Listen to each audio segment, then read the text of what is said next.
Governador, a gente está falando de centro-direita, vamos trazer um pouquinho agora para a questão do centro-esquerda. O senhor serviu ali, em algumas oportunidades, o governador Geraldo Alckmin, né? Sempre sendo ali uma pessoa de confiança, um homem ali de próximo ao governador. Ele faz esse movimento hoje, que não sei se o senhor entendeu, né?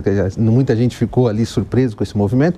E hoje existe uma possibilidade, ainda que remota, embora o Márcio França já se colocou como candidato, existe ali uma possibilidade de o Geraldo Alckmin vir, se o Tarcísio não for o candidato ao governo, ele trazer essa força do centro-esquerda, né, para ser candidato.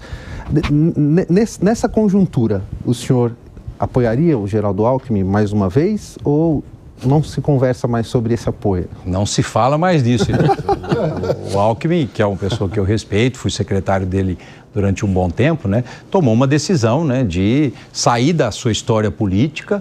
Ele sempre combateu o PT, eu falo que eu aprendi a combater o PT ao lado dele aqui em São Paulo e de repente vai lá e se alia. Então ele mudou de lado na política e vai sofrer as consequências dessa sua decisão se vier a ser candidato aqui em São Paulo. Ele vai perceber que o eleitor de São Paulo sempre o escolheu nas vezes que ele disputou porque ele representava uma história e agora ele mudou a história dele indo para o apoio à esquerda. Então ele está do outro lado e eu estou do lado de cá, né? Então nós não estaremos disputando a eleição, seja como candidato, seja em posições contrárias. Fábio Zambelli. Governador, o senhor falou que considera a atual gestão do governador Tarcísio de Freitas como uma espécie de continuidade daquilo que foi feito na sua gestão. Eu queria falar um pouquinho sobre segurança. Muito possivelmente, se a eleição fosse hoje para governador, o assunto segurança seria o dominante no debate eleitoral. Eu queria ouvir do senhor, primeiro, uma avaliação sobre as políticas de segurança do Estado de São Paulo no atual momento e, no entendimento do senhor, qual seria, dependendo do candidato, se for o senhor ou outro nome do campo, qual seria a principal agenda, o principal programa nessa área de segurança que esse candidato deveria apresentar para convencer a população? Porque me parece claro que tem uma dicotomia entre os indicadores e a percepção, que é uma coisa histórica, o senhor mesmo experimentou enquanto governador, os números melhoravam, mas a percepção da população sempre estava no sentido oposto. Com essa explosão dos roubos de celulares, que eu acho que seria o tema, se fosse a eleição hoje, seria o tema central da eleição, seria roubo de celular, assalto, à mão armada, enfim. Qual o senhor entende que seria um programa convincente a ser apresentado pelo candidato que for defender esse campo, dar continuidade para o governo do Estado, em 26? Olha, primeiro, uma pequena correção, Zambelli. Eu não disse que o Tarcísio dá continuidade àquilo que eu fiz, né? Eu disse que o Tarcísio dá continuidade a programas e projetos do Estado que deram certo. Que eu passei por lá, o Dória passou por lá, o Alckmin passou por lá, o Serra passou por lá, enfim. Então, eu digo que são projetos que a sociedade de São Paulo hoje não admite viver sem. Quando você vê uma nova concessão de estrada, uma concessão de metrô, uma concessão de trem, são coisas que a sociedade exigirá do governo, né? Porque ela viu o privado e viu o público, sentiu a diferença e quer e cobra os governos. Então, eu falo que o Tarcísio dá continuidade aos programas e projetos que são vitoriosos e que trouxeram São Paulo até aqui. O que eu acredito que tem que estar na agenda do governo, né? Eu digo que nós chegamos, Zambelli, um pouco no limite do que a Polícia Militar pode fazer, do que a Polícia Civil pode investigar. Ou a gente vai no Congresso Nacional e atua para valer nas mudanças da legislação penal, ou nós vamos ficar enxugando o gelo, né? Em São Paulo tem uma polícia muito bem treinada, uma polícia muito preparada, tem o apoio dos governadores, sempre, né, muito ativo. Tudo aquilo que a polícia demanda como equipamento, como estratégia para poder enfrentar o crime, os governos, de alguma maneira, suprem elas dessas demandas. Eu lembro as câmaras corporais, né? A discussão, põe câmera, não põe câmera, isso não foi uma ideia do governo anterior, foi uma ideia da própria polícia, que demandou o governo e o governo foi lá e pôs dinheiro para comprar, né?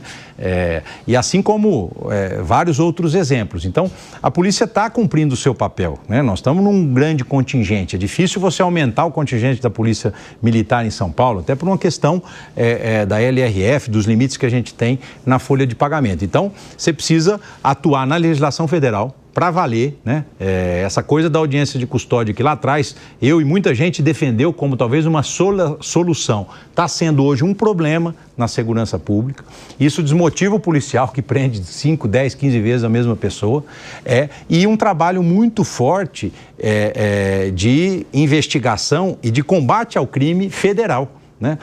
Nós estamos vivendo um momento onde o crime organizado está crescendo, nós não temos controle de fronteira, hoje o Brasil é um centro logístico de distribuição de drogas e os governadores têm limites para atuar contra o crime organizado. E aí o governo central precisa efetivamente cumprir o seu papel de coordenação e de atuação no crime de fronteira. Né? Nós não temos, a gente não faz ou fabrica cocaína aqui no Brasil, Evandro, a gente importa. Né? Então está entrando por alguma fronteira. Cadê as polícias de fronteira? Cadê a atuação do governo central nisso? Né? Então, eu acho que acredito que o grande debate da segurança pública é olhar a legislação federal, atuar para que ela tenha mudanças e efetivamente a prisão seja um fator de interromper o crime, que não está sendo, e também uma atuação e uma cobrança ao governo federal para que ele faça a parte dele. Que foi, mano? Nesse contexto, como é que o senhor avalia a proposta da PEC de segurança apresentada pelo governo federal? Mano, eu estava no Congresso quando a gente aprovou o SUSP. Eu era o líder da bancada do DEM, quando veio lá o projeto do governo Temer, do Sistema Único de Segurança Pública. Lá a gente discutia a unificação da formação das polícias, e era algo fundamental, a unificação da investigação, né? Crime não tem fronteira, né? O cara comete em São Paulo, comete em Goiás, comete no Amazonas, então era fundamental integrar essas inteligências, né? E também fazer a integração da Polícia Civil, Militar e guardas metropolitanas com as forças federais, né? Ele cumpriu um bom papel.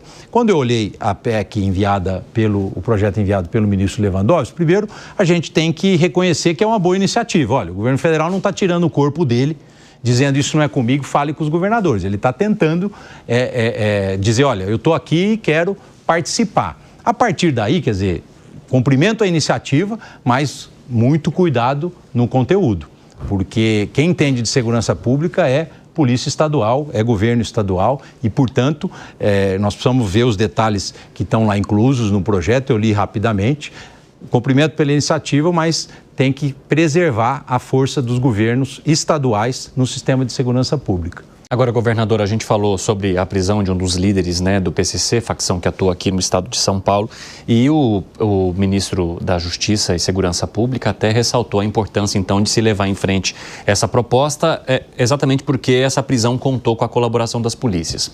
Mas muitos também culpam os governos do PSDB por ter deixado a facção chegar a esse nível que chegou de atuação aqui no estado de São Paulo. Como é que o senhor olha para essa crítica e até mesmo para as dificuldades que o senhor sentiu ao ser governador e ao tentar combater uma facção que se especializou e criou tantos braços que hoje ultrapassam as divisas do estado e até mesmo as fronteiras do país? Evandro, é uma crítica injusta imaginar que o PCC, né, contou com a conivência de governos aqui do estado, que os governos do estado de São Paulo não atuaram de maneira firme para combater o crime organizado. Volto a falar, o PCC vive de droga e a droga não é produzida em São Paulo nem no Brasil, ela vem de fora. Então, portanto, crimes federais, cuidar da fronteira e, principalmente, também agir para sufocar a organização criminosa. O governo de São Paulo foi pioneiro em caçar alvarás e inscrições estaduais de comércios, na época, muito posto de gasolina, muita indústria química,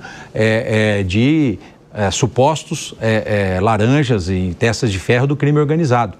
E muitas vezes você ia lá, caçava, o Poder Judiciário devolvia a inscrição. Não é que o Poder Judiciário estava errado, é que a legislação dava lá o direito de ampla defesa, era difícil você caracterizar a facção, na época era difícil você mostrar toda a ligação direta, né? O crime se esconde, o crime cria subterfúgios para não ficar claro que aquilo é dinheiro do crime. Então o governo ele tem muita dificuldade de ir lá e demonstrar, isso é crime, como nós estamos vivendo hoje nas bets, né? Na lavagem de dinheiro que se sofisticou nas fintechs hoje no Brasil. Então, primeiro é uma crítica injusta. O PSDB e os governos que passaram aqui agiram muito no combate à criminalidade. Os indicadores estão aí para ver queda de roubo, queda de furto, queda de homicídios, né? São Paulo tinha um dos indicadores mais altos de homicídios do Brasil na década de 90. Hoje é o menor que nós temos no Brasil. Mas o crime organizado está aí, muitas vezes sem violência, se articulando e vivendo perto da gente. Então é urgente que o governo federal cumpra o seu papel, atue no combate à droga e à lavagem de dinheiro. Ele tem mais instrumentos do que os governos estaduais para isso, para que a gente não conviva com o crime organizado. O Brasil está perto de uma encruzilhada, Evandro.